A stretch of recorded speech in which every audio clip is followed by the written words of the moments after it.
తెలంగాణలో త్వరలో 3 రాజ్యసభ స్థానాలు ఖాళీ అవుతున్నాయి. ఈ నేపథ్యంలో కాంగ్రెస్ అభ్యర్థులపై ఆసక్తికర చర్చ సాగుతుంది.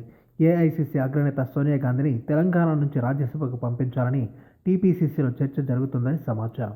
3 రాజ్యసభ స్థానాల్లో 2 కాంగ్రెస్ పార్టీకి దక్కనున్న నేపథ్యంలో ఒకటి సోనియాకి ఇవ్వడం ద్వారా తెలంగాణ ఇచ్చిన సోనియమ్మ రుణం తీర్చుకున్నట్టు ఉంటుందని రాష్ట్ర నాయకత్వం భావిస్తుంది. అలాగే సోనియాని రాష్ట్రం నుంచి ప్రమోట్ చేయడం ద్వారా సెంట్రల్లో కాంగ్రెస్ వస్తే రాష్ట్ర అభివృద్ధి విషయంలో సోనియా ప్రత్యేక శ్రద్ధ చూపుతారనే ఆలోచనతో ఈ నిర్ణయం తీసుకున్నట్టు సమాచారం. అందుకే ఈ అంశం చర్చనీయాంశంగా మారింది.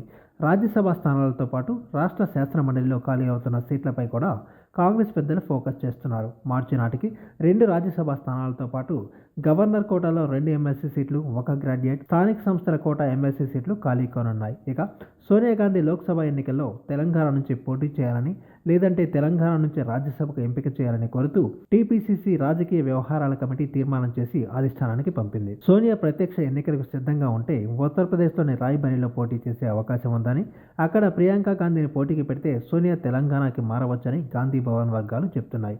ఈసారి సోనియా ప్రత్యక్ష ఎన్నికల్లో పోటీ చేయకపోవచ్చు అనే చర్చ ఉందని, ఈ క్రమంలో ఆమెను తెలంగాణ నుంచి రాజ్యసభకు పంపాలని టీపీసీసీ ప్రతిపాదించినట్టు తెలిసింది. దీనితో రాష్ట్ర కాంగ్రెస్కు రానున్న రాజ్యసభ స్థానాల్లో ఒకటి రిజర్వ్ అయినట్టేనని, మరో సీటు ఎవరికి దక్కుతుంది అనేది కీలకంగా మారింది. మహబూబ్ నగర్ జిల్లాకు చెందిన చెల్లా వంశీచందర్ రెడ్డికి ఇవ్వొచ్చన్న చర్చ జరుగుతుంది. అలాగే తెలంగాణ జనసమితి రాష్ట్ర అధ్యక్షుడు కోదన్ రామ్ పేరు కూడా వినిపిస్తుంది.